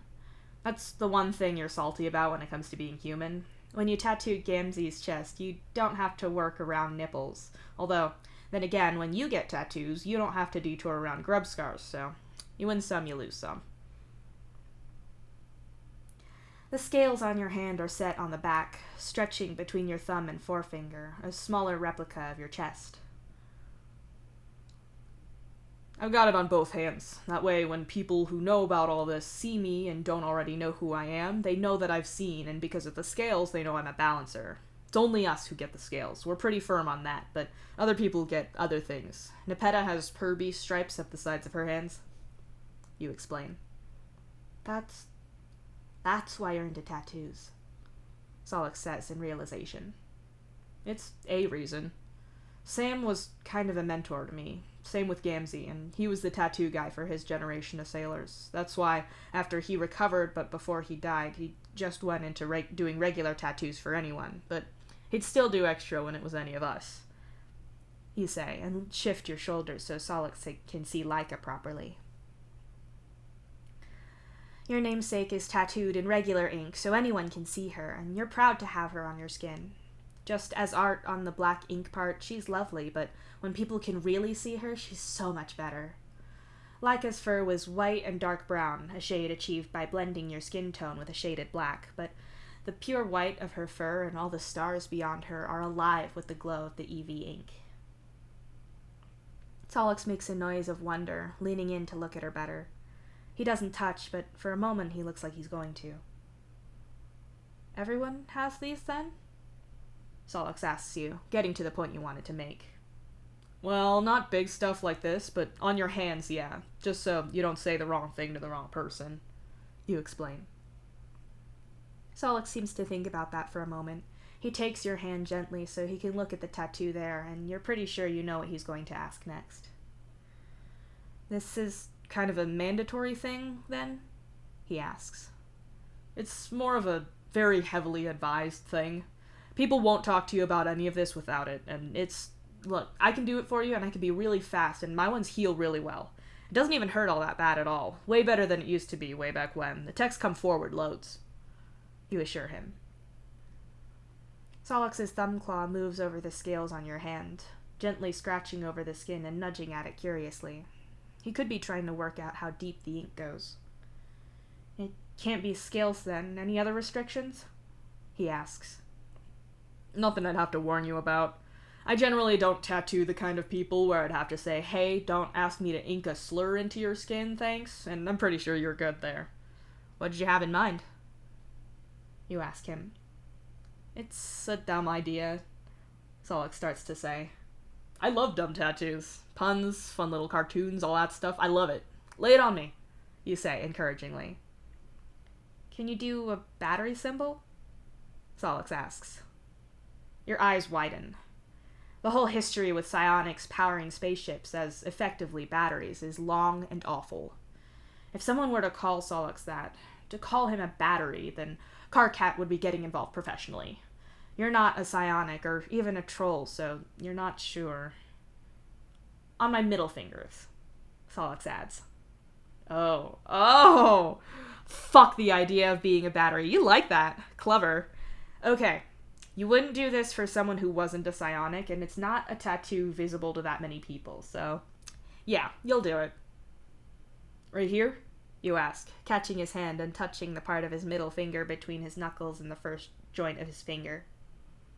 Yeah, on both sides so it's even, he says with a wicked grin. I can do that. Keep eating and I'll get everything ready. It's better if you've eaten, you advise him. To be sure, you sketch him out a little preview of what you're going to do, and when you show him, he seems pretty thrilled by it. It's funny, you don't usually have much of a problem convincing people to get tattooed after they see all of this. Maybe it's an easy sell after telling them what happens to people after they die and proving that you have inhuman powers over that force. You snap your gloves on and raise one knee so it's about level with your chest. You set Solix's hand on your knee and wipe it down so it's all sanitary. Then you grab your small tattoo gun and open the EV ink. Ready? You check. Solix nods, his mouth full with one of Jane's designed cookie bars that warm up on the chemical heater to be gooey and awesome inside. You're not going to demand speech from him when he's enjoying that. You have a heart. You start to tattoo Solix, prepared for how he might jump, but surprisingly he doesn't. He breathes in a little sharply, but settles into the sensation quickly as you carefully ink in the battery design on his finger. The tattoo is small, so it doesn't take all that long until you're done, wiping it down and sealing it with a dermal barrier so it'll heal at an accelerated pace. Then you just have to switch hands and repeat the process. I didn't know tattoos felt like this, Solix says thoughtfully as you're part way through the outline on his other middle finger. Oh? You ask. It hurts, obviously. Probably more because it's close to a bone, right? He asks. Yeah, bones hurt. On the upside, it's a small tattoo, and I'm not going over the same area all that much. There's no detailed shading or anything, so it's not got time to get really raw. On the downside, it's right over your finger bones, which hurt. Like I said before, my sternum hurts something fierce. Somewhere fleshier like my thigh or my shoulder were easier. You agree? Right, so it hurts, but it feels kind of nice? I don't mean in the kinky pleasure pain way. I mean it's almost hypnotic and soothing. Solix explains. I know exactly what you mean. People respond in all kinds of ways, though. It's cool. You tell him as you wipe that finger clean and seal it up. Solix takes his hands back and looks them over with a feral kind of glee. Something tells you that he'll probably be asking you to put something else on his skin before too long.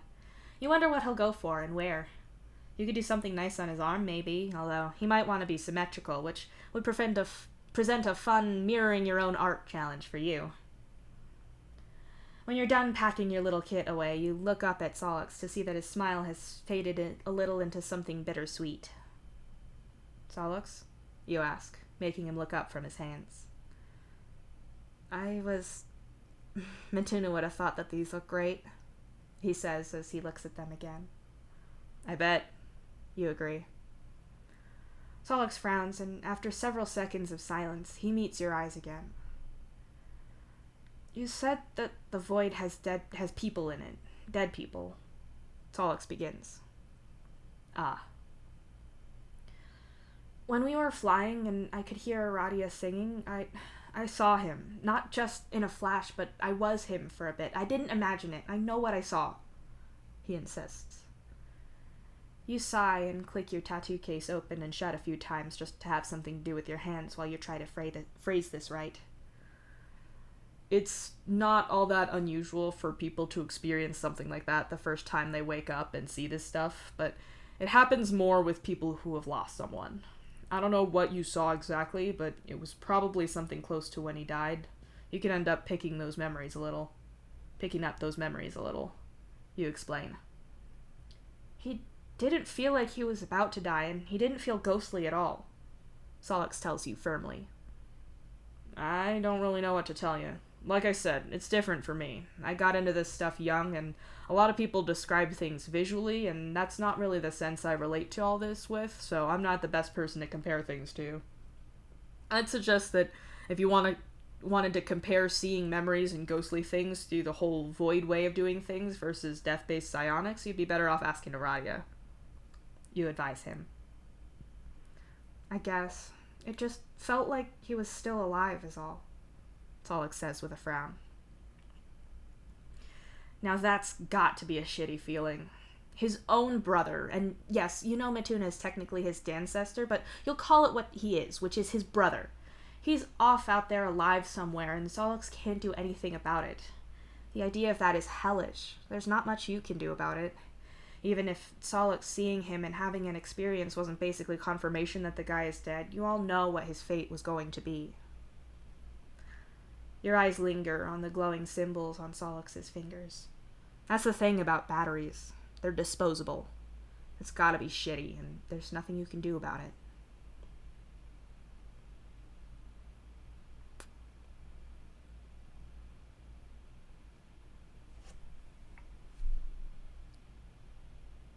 How we feeling?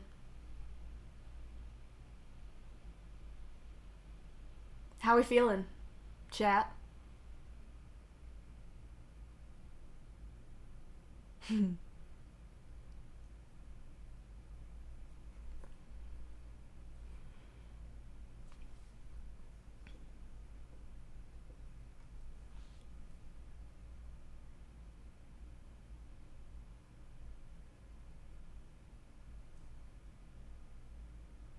You're the knower.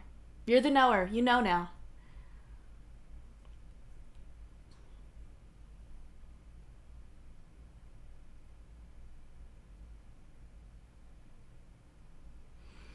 Like I said, all of this is very... It's very, very me core.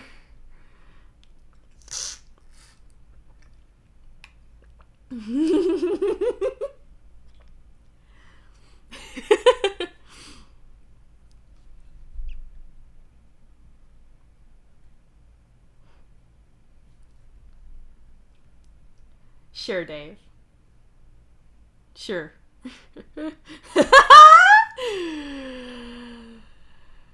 You're starting to get it.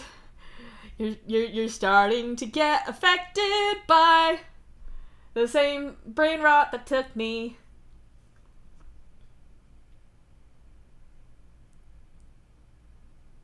I love casting spells on my sibling. Spell of brain rot.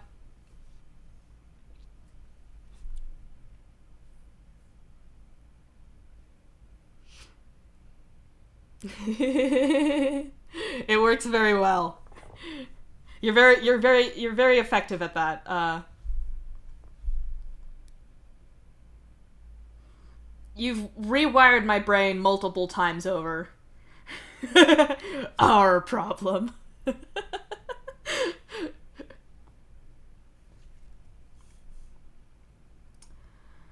Well,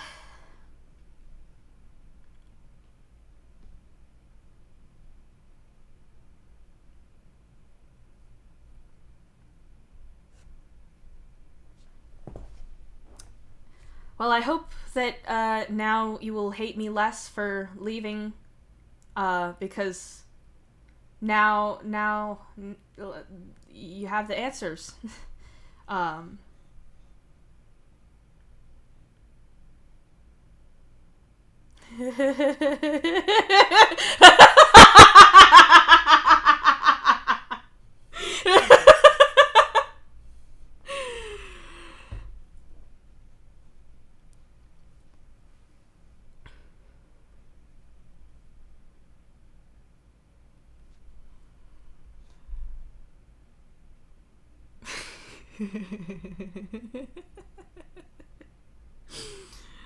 That's very good. That's very good.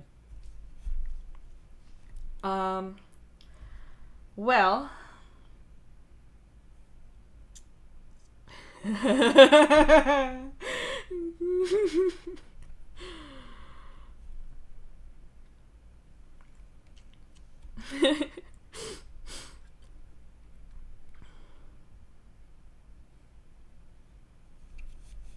that little bit where he just like crawls over to hug him. Like, that lives in my head rent free now. The way Dave was like, "Oh, I'm okay." Man. Silly guys.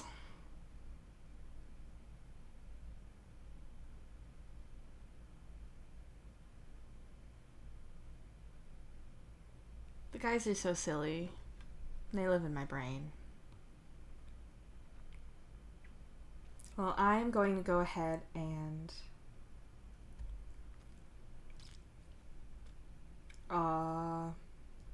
head out. I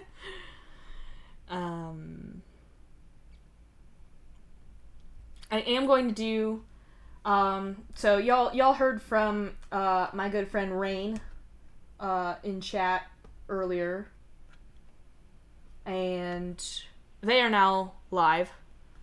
Yay, I don't suck. Thanks for showing up. It's wonderful to see you guys in chat.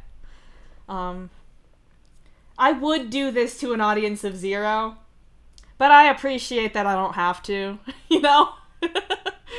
The tism's that strong, but it's nice to have someone to share it with. Y'all heard from my friend Rain in chat. Rain is going live funny stream that is Pokemon.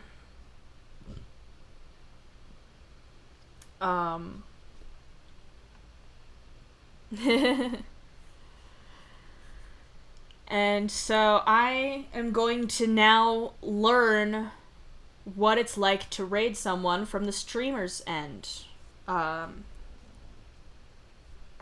Let's learn. Do this.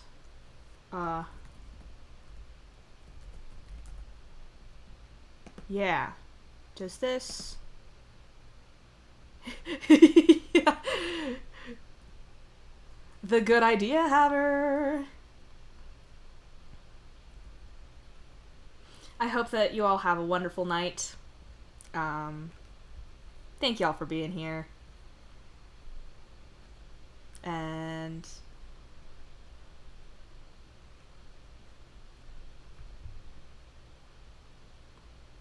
I considered picking a raid phrase, but I don't think we got it. Does this work? Does it straight up just do this? Oh, yay. It does.